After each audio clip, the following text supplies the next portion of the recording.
Welcome to this podcast is making me thirsty, the number one destination for Seinfeld fans. This episode 180. Today's guest is a stand-up comedian, television writer, and producer for several hit shows, including Hot in Cleveland, Till Death, School of Rock, and A Reasonable Man. He was a writer on Loves Raymond for the entire 9-year run of the show. And of course, he was part of the Seinfeld writing staff for the entire fourth season, credited with writing the movie. Please welcome Steve Skrovan. Steve, thanks for joining. Thanks, guys. Nice to be here, and nice to be the 180th guest. Steve, such an honor. Obviously, season 4 could be the best season of television ever.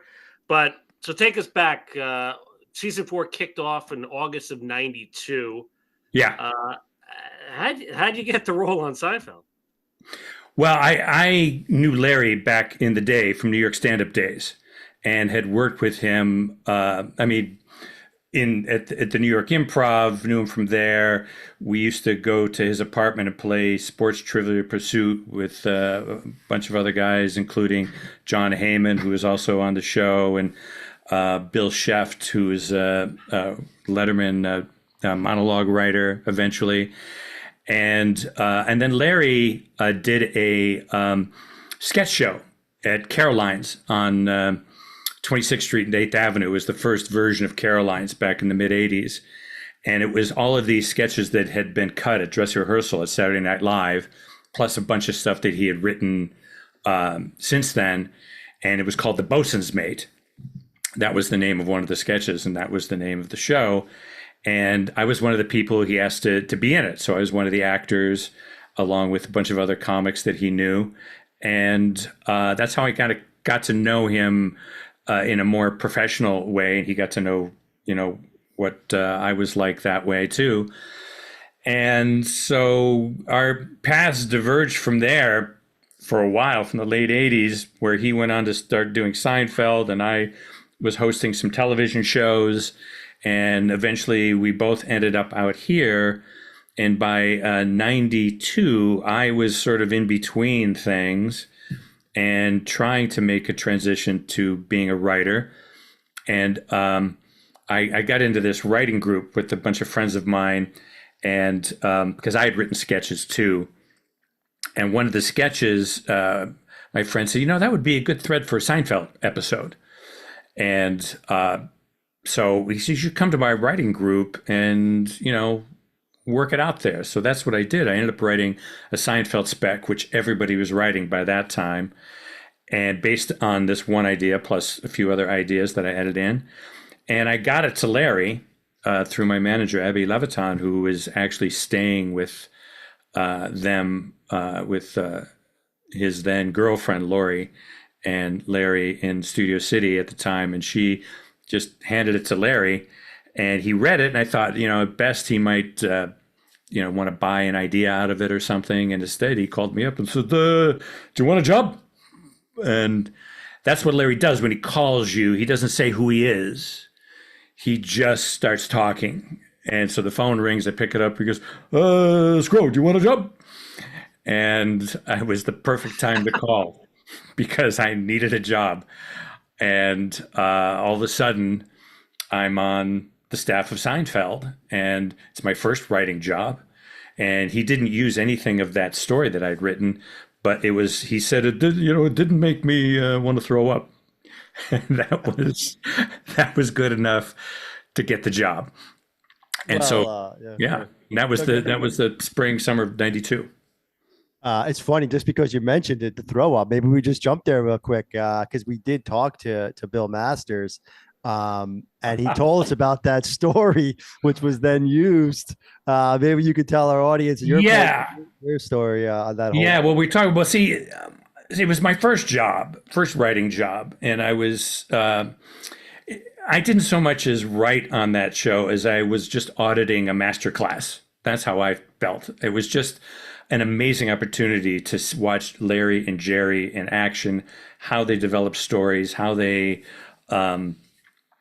just made it all happen. And I was witness to it at a point that was where the show had been on Wednesday nights, and it was getting its ass kicked by Home Improvement on ABC. every week. It was still a cult hit. And then midway through that season, which was the show within a show season, they moved to Thursday and became a top 10 show and never looked back. And I was fortunate to just be there while all of that was happening. I had let me emphasize, had very little to do with the success of that year, except, just being there and being, having fun as being part of the staff. But the story you're referring to is, Larry had hired us all to be this think tank, to generate ideas that he would then go off and write. And we ended up not being able to do that so well. It was a little harder than you thought. And we felt we really needed to kind of follow through on ideas, especially. And so we ended up doing that. And this is much later in the season. Bill and I came up with this idea, and part of it was based on watching a slow moving chase scene. This is like a year before OJ and the Bronco. But we had been watching the slow speed chase on TV, and we thought, oh, wouldn't it be funny if that happened to Kramer? And what had happened to Bill was he had witnessed somebody being ripped off near an ATM, and a guy got into his car, and Bill stood in front of the car. I don't know if he told you this part of the story. And he stood in front of the car to stop the guy from leaving, and the car was moving slowly, just kept going, and Bill ended up on the hood of the car for a few blocks until the guy stopped and he jumped off. And we thought, well, what if that happened to Kramer? But instead of stopping after a few blocks, they went through the Lincoln Tunnel and onto the New Jersey Turnpike, and it was a slow speed chase with Kramer on the hood of the car. And that was kind of the initial story, and we put a bunch of other stories. So we thought that was pretty good. And we were going to pitch to Larry. We had worked it all out, but he had called in sick that day, which was unusual because he was like the Iron Man. He was Lou Gehrig, Cal Ripken. And he said, well, come to my house. And he was renting some house in Studio City, barely furnished. So Bill and I got in the car and drove the few blocks from Radford Studios to this house he was renting in Studio City. And there's Larry on a couch with a blanket over him, barely covering himself. And Bill and I come in, and we brought him some magazines and like we were visiting a patient. And he said, don't, if I have to get up and go to the bathroom, don't be insulted. It's not necessarily your pitch. By the way, I always have to do the voice. I don't know if everybody does that. No, perfect. So Bill and I start pitching, and we'd worked it all out. We choreographed a pitch. You do this part, I do that part, and we're pitch, and we get about halfway through, and Larry's listening, and he says, excuse me. And he gets up and he goes into the bathroom, and Bill and I look at each other and go, I think it's going pretty well. I think we're scoring here. And no sooner did we say that than we hear,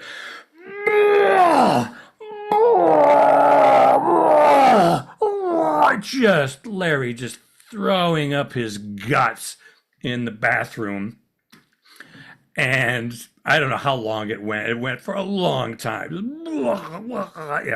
Just everything. And then he comes out, and he's kind of got a tissue in his mouth. He says, I don't know about your story, but I think we've got something for the show here. And that's how that episode with Bob Balaban playing an NBC network executive, that's what inspired that. Nothing of what we pitched ever got into the show. And that was indicative of my experience in the show. Anything I got in was by accident or saying something stupid. Like the very first thing that happened when we were there during the summer, it was 1992. The Barcelona Olympics were taking place, and they wanted to promote the show during the Barcelona Olympics. So they needed 2 shows in the summertime.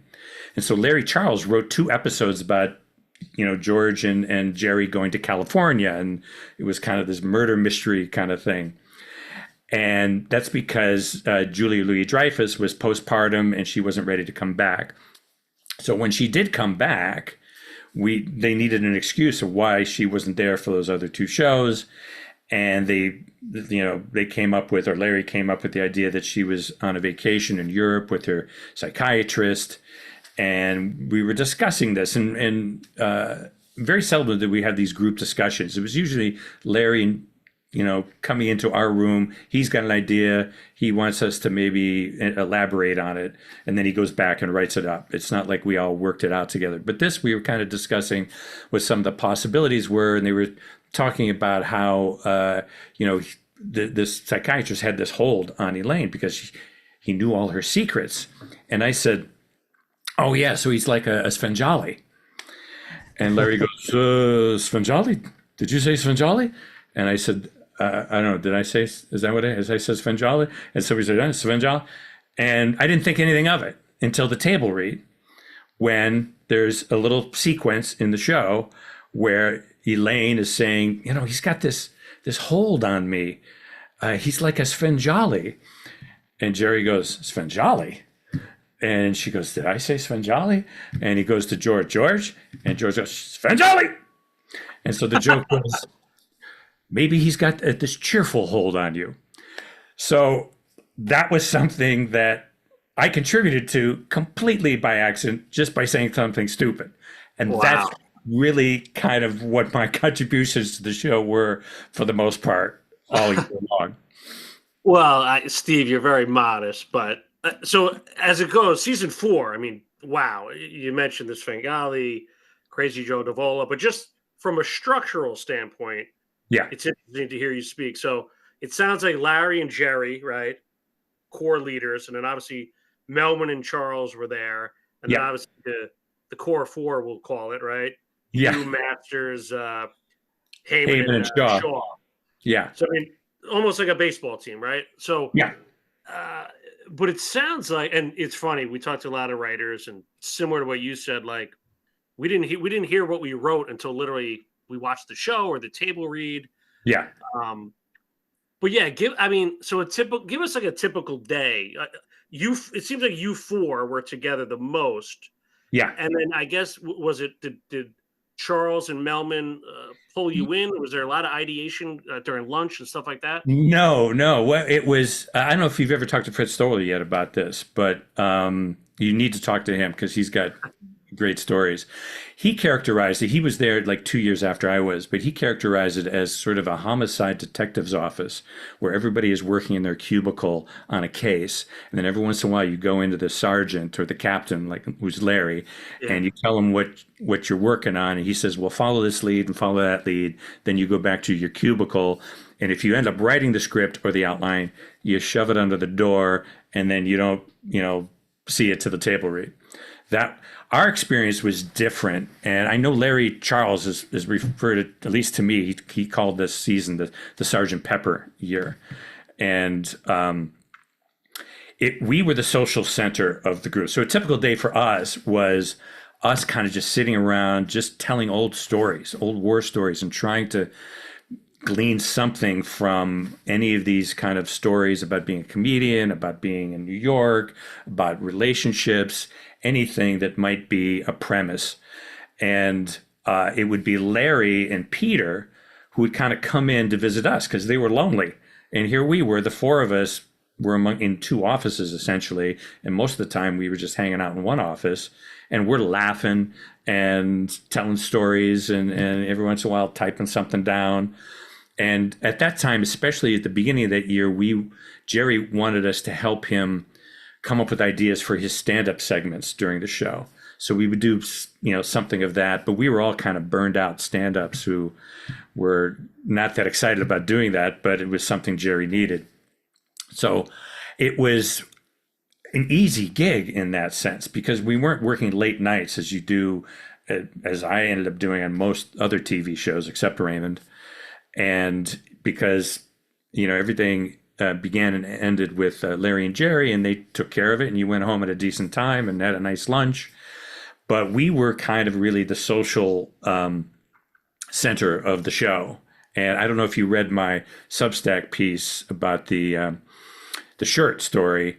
That was very typical of, what might happen during the course of a day where, you're betting on something, or there's some other kind of thing going on like that. So it sounds like Larry and Jerry were like, they had you there for a reason, whether it just made them comfortable. It sounds like, because like we know these guys are funny.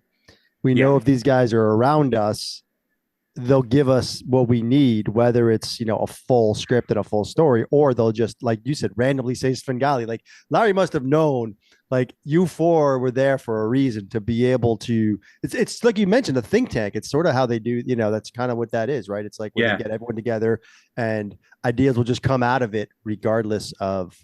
So it sounds Yeah. like they kind of, because they did it, and you touched on it. Like I'm assuming, for as far as everyone Loves Raymond goes, it wasn't like the same as Seinfeld, right? As far as that goes. No, Can you not at all. tell our audience like the difference, and how much, when you got to Raymond, we were like, oh wow, this is how like Well, a quote unquote like sitcom works. And like, was Jerry and Larry just doing their own thing, completely different than how most would run? yeah, oh yes, yeah, totally unique. And it was because Larry's kind of a genius. So there are some Seinfeld alums who I think tried to do it that way, but they're not geniuses, so they couldn't do it.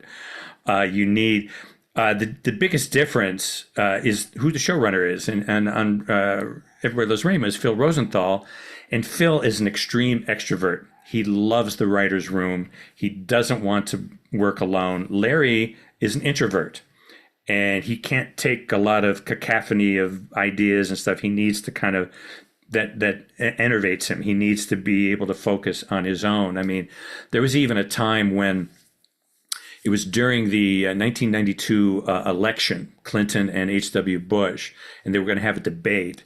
And our office was next to Linda Bloodworth Thomason's office, where they were doing Evening Shade with Burt Reynolds. I mean, they were literally adjoined. And Linda Bloodworth Thomason comes in one day to our office and says, Seinfeld writers, Bill's having a debate with George Bush tonight, and we could use some jokes. And we all got excited about that. And I had actually written jokes for a president before, which is a whole nother story that you could read on my Substack, by the way. But we all gathered in the room together, Larry and Larry Charles and Peter and Jerry and the four of us. And we all started with her, throwing ideas out. And Larry could last in that room he lasted about 5 minutes and says, you know what, I'm going to go work on things on my own, because it was just too much. So it was much more, Larry wanted to generate ideas because he knew the show so well. He could write a script in an evening if he just had, whatever the thinnest premise. Whereas Phil, who was also brilliant and knew story, but just loved the room and had this high tolerance for the cacophony. Everybody could be throwing stuff here, there, and he could sort it out and go, yes, no, no, yes, yes, no, and not get overwhelmed by it. And so that's the main difference there. They both work. Both shows are still on the air, and I'm getting money from both shows. And they're totally different cultures that are based on the temperament of the showrunner. It's a great story. And I believe Ray Romano was part of that 87 softball team, Steve. Yeah, we talked about it earlier, but our audience, that was a championship team. Larry David playing first base. How was he as a ball player? Larry's pretty good as a ball player. Yeah, Larry's a pretty decent athlete. I mean, he's a good golfer, as we all know. But, I know he pitched a little bit, but he played first base. He could hit. I remember he got a little upset with me because I think he got hurt, or he was out of town for some reason. He missed a few weeks. And I put in Lou DiMaggio, who's, was on the team too, to play first base. And when Larry came back, Lou was doing very well. And I didn't put Larry back at first base. And he got a little... I didn't realize this, I think, until, he may have told me later that he was upset with me because he didn't get his position back right away. That's probably he didn't call you until season 4. Then maybe that he was holding that. Yeah. Well, see, that's the thing about Larry is he is so generous. I mean, to give me that job and the rest of us who were totally inexperienced that job, and all of the other actors that he used that were friends of his, and this continued throughout Curb too. He has helped so many people make their health insurance minimums, and launched so many careers, and just been good to his friends, and that's pure Larry. Yeah, well said. I mean, Masters talked about that. He left the show and brought him back because he promised that he was going to do the chaperone. Ton of all the guest stars we talked to, same deal. Is Larry's loyalty. You mentioned good athletes. You were a pretty good athlete yourself, if I recall. Yeah. Yale football team, huh? Yep.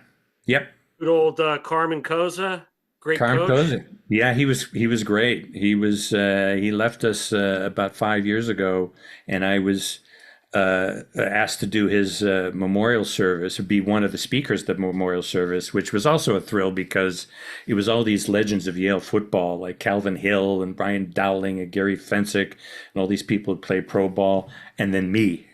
Wow.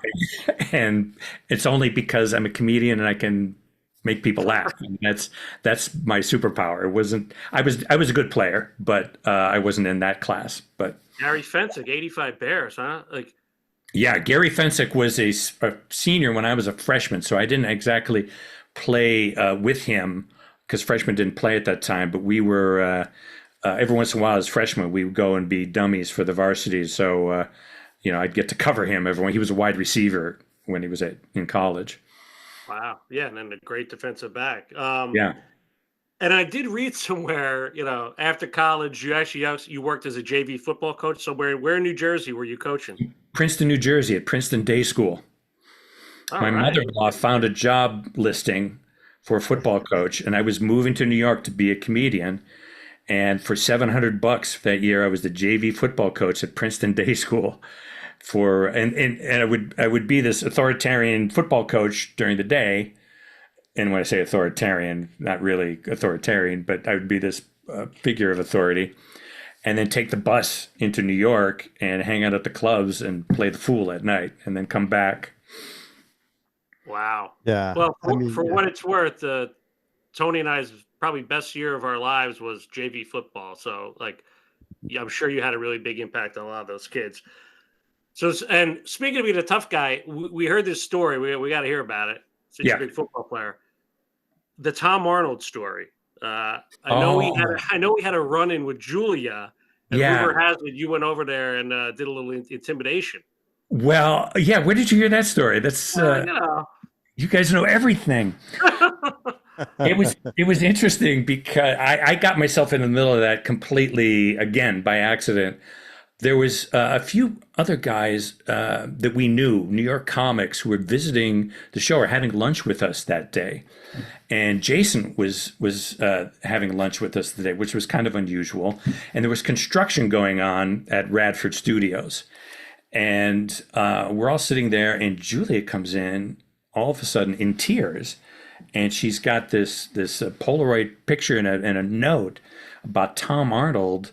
And it's like Tom Arnold mooning her, or his picture of his ass, and this note, which I don't remember exactly what it said, but it was like nasty.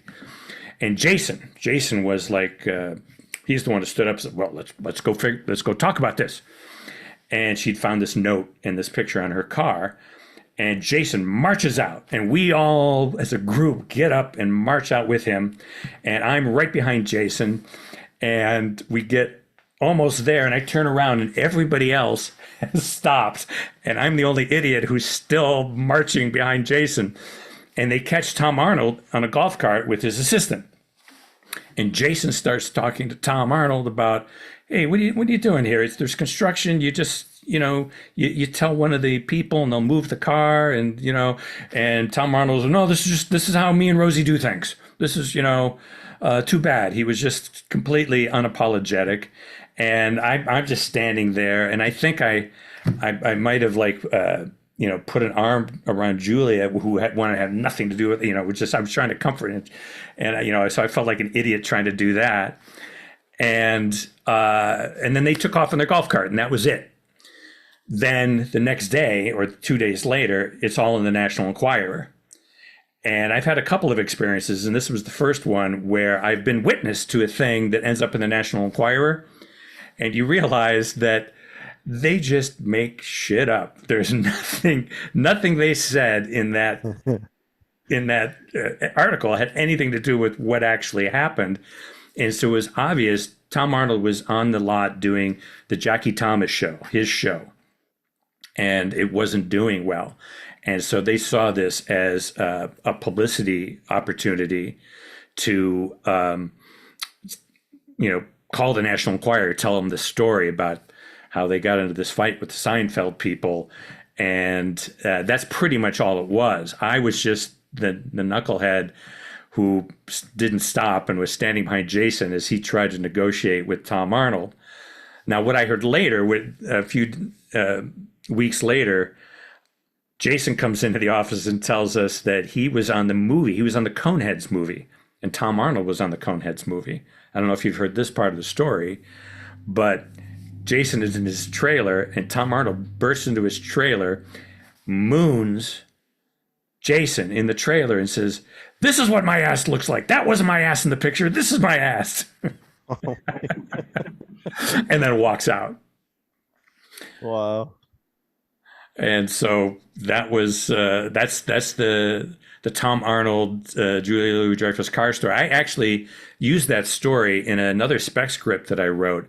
I wrote a Larry Sanders spec script afterwards, and I adapted that story for the Larry Sanders show, which was actually perfect. It was that Larry Sanders show was actually being done on the same lot too, but Is that typically, even when you were on Raymond, was that typically when you came up with scripts? Was it usually based on real life? Like I know Seinfeld, most of the writers said that that's what they wanted. Like Larry wanted real life stuff. Is that the same when you were on Raymond? Were those like real life stuff? Oh yeah, it was exactly the same. In fact, we used to do a traveling show called Inside the Writers' Room at Raymond, where it started when we were invited to the Aspen Comedy Club, and we took clips from the show, and each of us on a panel told the story, the real story behind the episode, and then showed the clip that reflected the story that we had just told that happened in real life.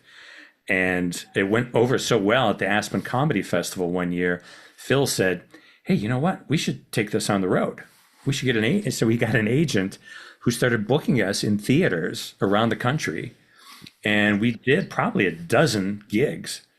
And, there were about 8 or 9 or 10 of us, so we actually got paid for it. And I remember we did Red Bank, New Jersey. We did all sorts of venues around LA. We did Phoenix, Arizona. We did Honolulu, Hawaii. Ray came with us to the Honolulu one, and we sold out 2,000 seat theater for over a weekend in Honolulu doing that. But yes, that all came from real life. So the movie, the episode you're credited with season 4, along with your partners, that I'm assuming had some truth to it too, just from the stand-up aspect of it with Jerry running the sets and things like that. Was that sort of where you were pulling from for that whole thing? Buckles, Well, was Buckles anyone that you kind of crossed paths with? Pat Buckles is actually a woman, and she was the door person and manager of the New York Improv that we all knew. So John Heyman and I were trying to come up with a character's name, and he said, "Why don't we call it name her after Pat?" And it became Barry Diamond, who is the actor, who is again another old improv act and an old friend of Larry's, who he gave the job to. But that's who Pat Buckles was. It was kind of in honor of her. And then Barry Diamond was able to make his health insurance that year because Larry gave him the job. But that ties into the vomit story, because after Bill and I put so much effort into that pitch and Larry rejected it, I came back the next day and I thought, I can't. And this is the jock in me. It was like, you get knocked down and you can't let them know that you've been hurt. And so I just went into the room with the boys and said, let's do something else. Let's just do, how about they're trying to meet for a movie, because the logistics of that in New York back in those days was interesting to me that you could have a lot of mishaps going on there. And that's all I had. And I said, you guys want to join me on this? Let's just do this. And so instead of developing this elaborate pitch that we played out, like I'd done with Bill, we just went in to Larry the very next day. And I said, how about this? They're all trying to meet for a movie. This happens, all the stuff that happens when it's kind of this farcical action, people missing each other. And I think Larry, number one, was impressed that I had come right back the next day with the idea. And number two, it was something that he could get his teeth into. And so that's how that came about. And it came about right after we got rejected on the pitch that ended up, Larry literally got sick on. Yeah, that's great to hear that you kind of came right back with it and showed Larry. So the Ponce de Leon and the Checkmate and the Rochelle, was that Larry's input, or do you remember where those came from? The fake movies. all of those references turned out to be. We had all sorts of different things. Our movie was something. There was a movie called Tie Me Up and Fix Me Down, something like that. It was along those lines of that kind of a foreign, sexy film. And Larry changed it for some reason to Rochelle, woman young from Minsk to Moscow to Minsk or whatever. That Larry always made it his own, and so very little of what we wrote, and this happened all the time for everybody, especially outside scripts, actually made it in. The basic structure and the basic premise was there, but all the incidental stuff Larry kind of made up on his own. And Rochelle was one of those things that he, for whatever reason, the title we came up with, he didn't respond to, and he made up his own. So speaking of structure, season 4 was an interesting one, right? It was the only season that had an arc.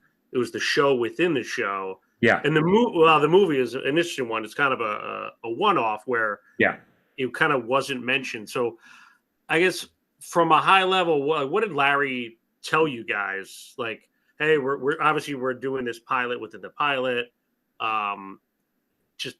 Is it just ideating that authenticity and having ideas for certain characters? Yeah, I think he was looking for sort of a handle or scaffolding for the season. And so not every episode related to the show within a show, but there would be enough to carry us all the way through to the end. And so he was basically, this was an experience that he and Jerry had, which we didn't have. So all of that incidental stuff that referred to that about the show about nothing and all of that, which is obviously a misnomer. It's not a show. It's a show about everything. It's just a show about small things. So everybody says a show it's about nothing. It's not about nothing. It was about everything, and they were just small things. And that's what he was trying to articulate when he said that, because it's small little things that what TV series comedy is best at is TV series is is better at comedy. Comedy movies are hard because movies have to be about big things, and that's hard. That's why most comedy movies are about cross-dressing. And if you think about your big comedy movies, they're these larger than life kind of high concept things. But TV allows you to do these little stories about the little conflicts in life that can blow out of proportion and become 22-minute episodes. And that's Larry's milieu. That's what Curb Your Enthusiasm is. It's these small little irritations. And so when he's saying a show about nothing, that's kind of what he was referring to. It's a show about little things. And that was all him. Yeah. Speaking of Curb, since you just brought that up, I know you were the police officer, obviously, in that Trick or Treat episode, which is for a lot of people's money, one of the best Curb episodes of all time. Yeah. Tell us a little bit about how that came about. Obviously, Larry's loyalty, and maybe some of the differences you may have seen in Larry from working with him in '92, and then fast forwarding to, I believe it was 2001, where that episode was shot. Yeah, well, I think, Larry is a performer. Larry as a writer was what we dealt with on Seinfeld. Larry as a performer is what I was dealing with on that particular episode of Curb. And, I think Larry just got tired of writing scripts and the he said, she said kind of stuff, and did these very elaborate outlines. So I got a call. This wasn't a direct call from Larry. It may have been from Jeff Garlin or, even the casting director, where they were probably, who could play a cop? And they say, hey, Skrovan, have him, call him. And I was on Raymond at the time. I had a job this time. So I was going to be moved. So I had a beard and I had longer hair, and I cut my hair short, shaved my beard, and showed up. And the funny story about this is that I'm playing another cop with another comic, a younger comic named Reggie McFadden, and who's a black guy with a shaved head. And it's me, a white guy with full head of hair. And because I had done Larry's sketch show and had actually performed with Larry, this is more calling back to that experience with him. I knew that when you're in a scene with Larry, don't try to be funny. You just be the wall he's beating his head against. And so I kind of channeled every laconic cop that I had ever encountered in my life, especially in New York, where they've seen everything, and whatever your problem is doesn't top what they just saw, a few blocks away 10 minutes ago. And so I took Larry very seriously, and he couldn't stop cracking up because he would, they did this. And I said, yes, sir, can you give me, and I would be very, and he would just look at me. And I think partly because he knew me, he would break and blow the take. And Cheryl Hines was there, and he did this like 4 or 5 times in a row. And I was very proud of myself because I'm usually the person who will break. And if you watch, Seinfeld, who's admittedly not a great actor, he would get this little, whenever Jerry had to emote, he would get this little smirk on his face because he's watching himself because he realizes this is so silly. And that's the observational comedian in both Larry and Jerry and me, for that matter. But Larry is breaking, and he's breaking because I'm taking him very seriously. And finally, we get through this take, and he points to Reggie, who's got this shaved head, and he said, and because Reggie says, sir, I have a bald head, and I'm not offended because they'd written "bald asshole" on the door. It spray painted it on the door. And that's when Larry goes, excuse me, sir, that is a fashion statement. You are not welcome in the bald community. And when he said that the first time, I finally burst out laughing and blew that take. And finally, we got it together. They pasted together enough of what was good to do the take. Fast forward months later, because I think we did this in spring, it's October now, it's around Halloween. My in-laws are visiting, my mother-in-law and father-in-law, who followed my career since the beginning and are big fans, and they were like second parents to me. I'm sitting next to my mother-in-law, Dana, and we're watching the show. And we see the scene, and it's about in the middle of the show. I thought it was more of a climactic scene, but it was in the middle of the show. And the show comes to an end, the credits start rolling, and my mother-in-law, Dana, she goes, wait a minute, it's over? Where was Steve? And I said, Dana, I was one of the cops. And she goes, you were one of the cops? I said, yeah. She says, I remember the black guy. And I said, this is why I'm now behind the camera. Or if you want to be more generous, you can say, I was just so enveloped in the character that she did not recognize me.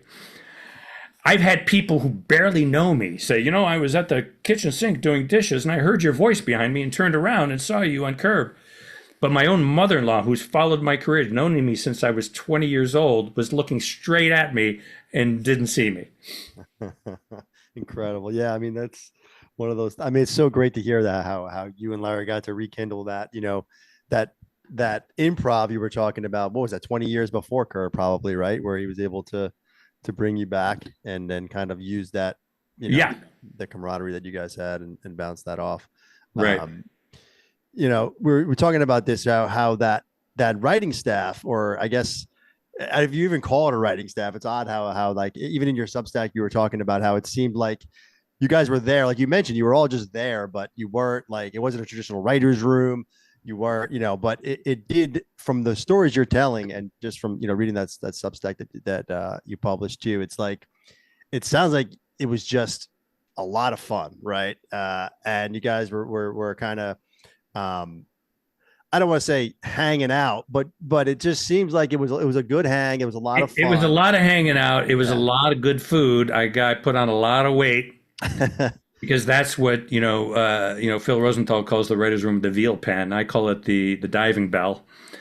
And yeah, it was that, and the main thing, and this has been the luck that I've had on most shows, even the shows that weren't necessarily that good or not that successful, is that you're going to laugh a lot no matter what. And that was my first experience in a writer's room. And I was lucky to be with the three other guys, with Bob and Bill and John, because we shared that same experience of being first timers. It was an experiment that ultimately didn't work, and we just lasted that one season. But I learned so much about writing by watching Larry and Jerry and being in the note sessions and watching how they dealt with all of that, and seeing how they could take a sliver of an idea, a little conflict, a little irritation, just like you do in stand-up, and do what Jerry called surfing on the premise. Is you start with this little thing. Like one day Larry comes in and he goes, I was every day I park next to a handicap spot. And I was wondering what would happen if one day I parked in that handicap spot. And this is on the Radford lot. It was, flat. There wasn't, and from that little fragment of an idea, he comes up with this story called The Handicap Spot. And he develops this scene where the gang they go shopping together and they have nowhere to park. So they park in the handicap spot.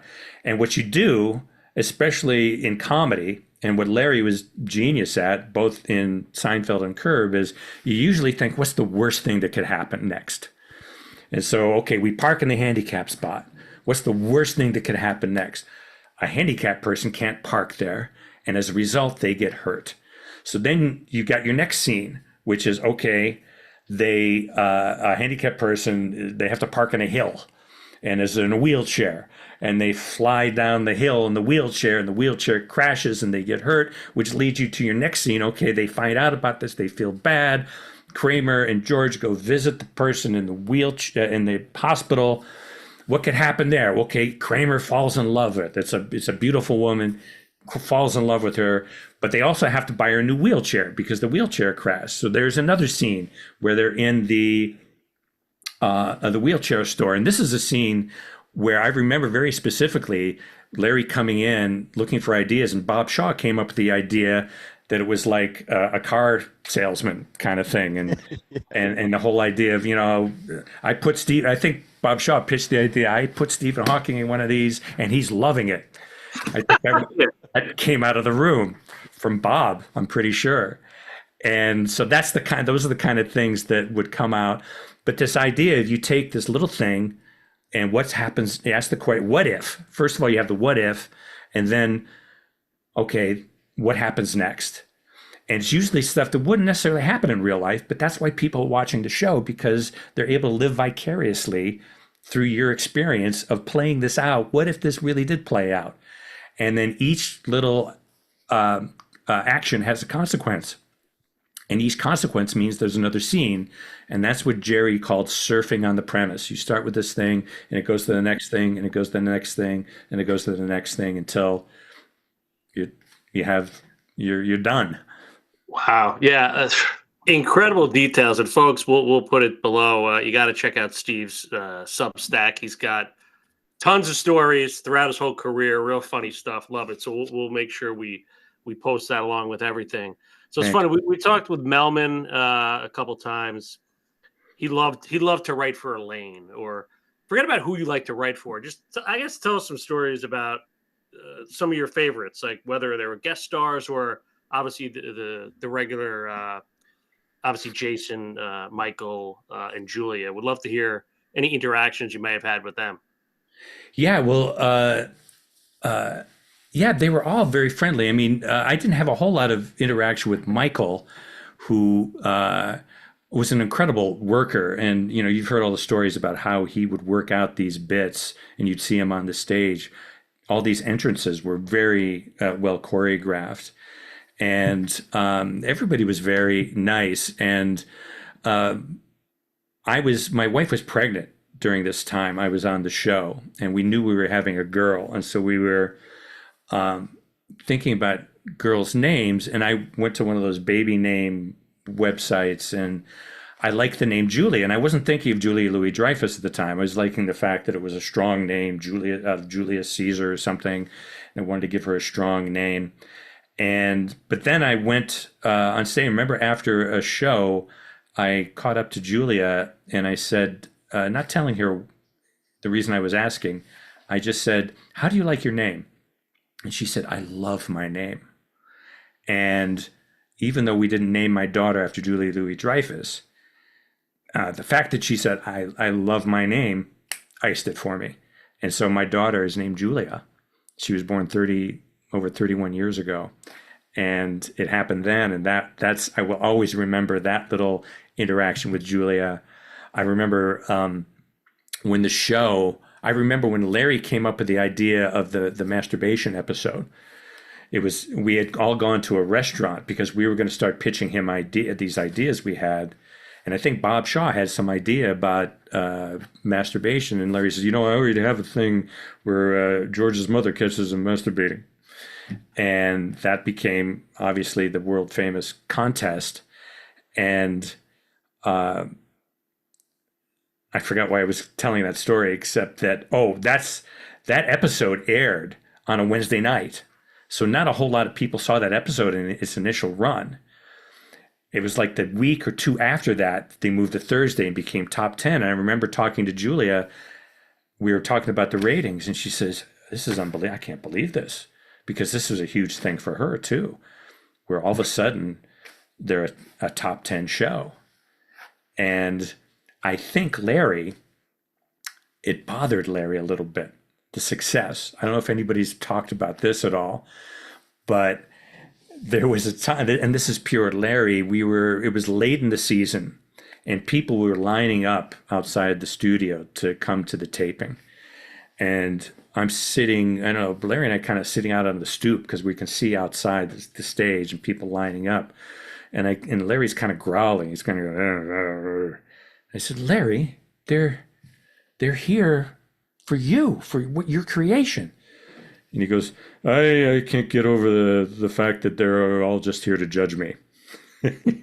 And there was something about the cult status of the show that very much appealed to Larry.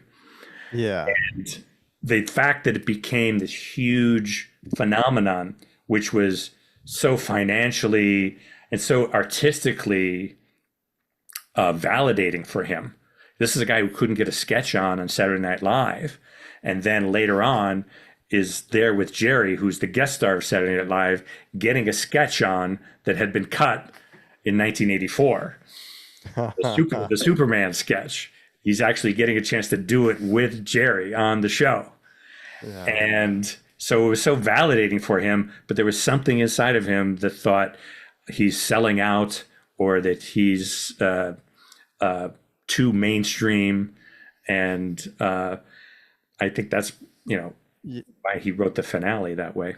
Yeah. And I think, he had that famous line of like, if they weren't watching on Wednesday, I don't want them watching on Thursday. Like he didn't get like, oh, now we're behind, now Cheers is there. Now everyone's going to start watching us. Like, I think there was, to your point, a little bit of that, like, not resentment, but like you mentioned, like he wanted it to be a smaller, like cult thing. And then it became this bigger thing. I'm not sure. I mean, obviously, I think he doesn't mind the money and the fame and fortune at this point. Sure. But at the time, as an artist, he's thinking, this is if everybody loves me, this must be a sign I'm doing something wrong because I'm not being edgy enough, or I think it really bugged him at the end that the Seinfeld characters were so beloved. And that's why he wrote that finale. I don't know if other people have talked about this, and when he came back to write the finale, and said these people belong in jail. They are selfish, narcissistic, self-involved, and why they're on the cover of all these magazines, and it's the gang, and people love them, and that just grated on him, I think. Yeah, I mean, for our money, after season 5, the show kind of started going into that direction that we're talking about, where it got bigger and it got more popular and it got more broader and it got more, far-fetched, if you will, and cartoonish a little bit down the line. That's just us. I mean, obviously the ratings were there, but me and Chris are much bigger fans of seasons 1 through 5, 6, possibly. But after that, it kind of changed a bit. Funny, what is big and broad is always in the eye of the beholder. Because I think John Hamm and I pitched some idea about acrobats, and I don't remember all the details of it. Later on, they did something about acrobats, but not our idea. And Larry just rejected it. He said, "I think it's too broad." He's saying this while they're doing the Junior Mint episode, when a piece of candy falls into an incision on an operating table. It's that's not broad, but a couple of acrobats doing whatever they were doing, that's too broad. It's just, it was subjective. It's always in the eye of the beholder. That's fair. So funny. Yeah, that's fair. Yeah, the Junior Mint, Andy Robin, friend of the show. That was his first contribution. Then he ended up being on staff, and I think he ended up working in Jerry's latest movie. It's funny you mentioned SNL. He actually handed the script to Adam Sandler. Sandler gave it to Jerry, and then kind of the rest is history. So there you go. Yeah. This has been great, Steve. We can't thank you enough. It's funny. Season 4, 3, 4, 5, any of those seasons you can rank as the best, but you can just feel it. You talked about Larry enjoying Homemade, and I know you're very humble, but like having you 4 there with the 2 writers, I think that's what made this so special. Like you guys just having fun. You guys checking that article, making fun of your shirt, the whole thing. I think there's something to that, keeping it small, keeping it tight, keeping with people right? Comedians. Heck, you're the old manager of the softball team. I think there was just a familiarity there where obviously he could be himself, but he was trusting with all you guys. So I just think give yourself some credit there. I know you're a humble guy, but actually, and let me just ask you, season 4. I mean, geez, I'm looking at the list here. You got the visa, the shoes, the outing, the implant, Junior Mint. You just mentioned. Did you have a favorite episode of that year that you worked on? Well, that I worked on, or just as a fan, as a fan. Let me see. That's a tough question because I'm trying to remember. The Cheever letters for some reason comes up. Cheever letters is great. Cheever letters, because here was Larry taking something very obscure. John Cheever had died, and who knows John Cheever? But this is pure Larry. Nobody else. If he had to go through a network. Notes on this, they'd say, no, you can't do that. Nobody knows who John Cheever is. It's this highbrow, novelist and short story writer. And he was able to take this thing about and build this whole thing about the Cheever letters.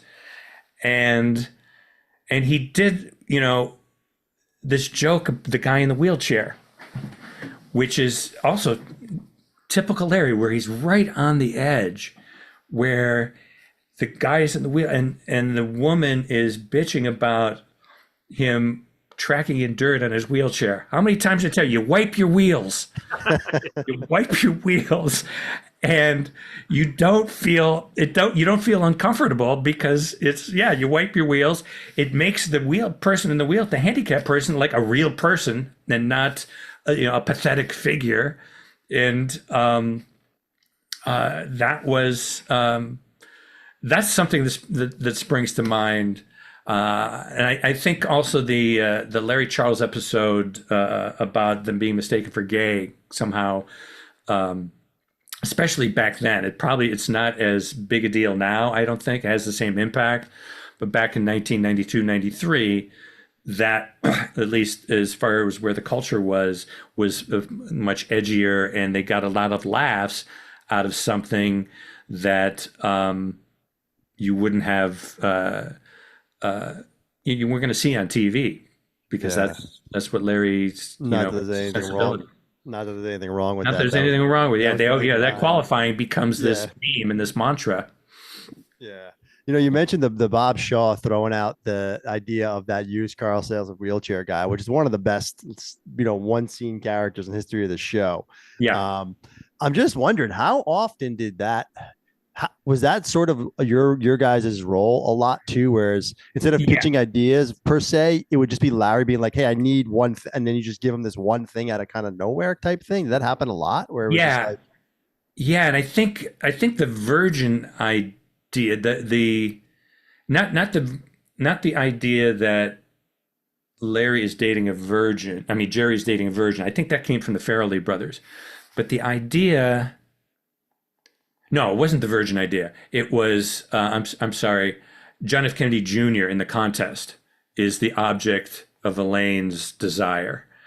I know that. I remember. I think Heyman came up with that, because Larry would come in and say, "I need somebody who would be this," and John said, "How about JFK Jr.?" And that became that kind of thing. So yeah, he would come in and we would contribute in that way to add color or add some sort of reference that Larry may not have come up with himself. And he used us for that as that kind of brainstorming sort of function. Well, boy, did you guys add color. So, Steve, can't thank you enough for joining us tonight.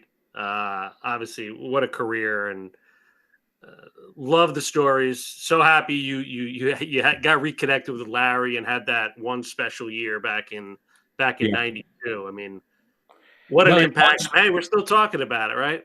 Yeah, it launched my writing career. I mean, I owe Larry that, and forever will be grateful to him for that. And yeah, so I'll be telling more Seinfeld, some of these Seinfeld stories. I'll tell in my Substack, which you go to steveskrovan.substack.com.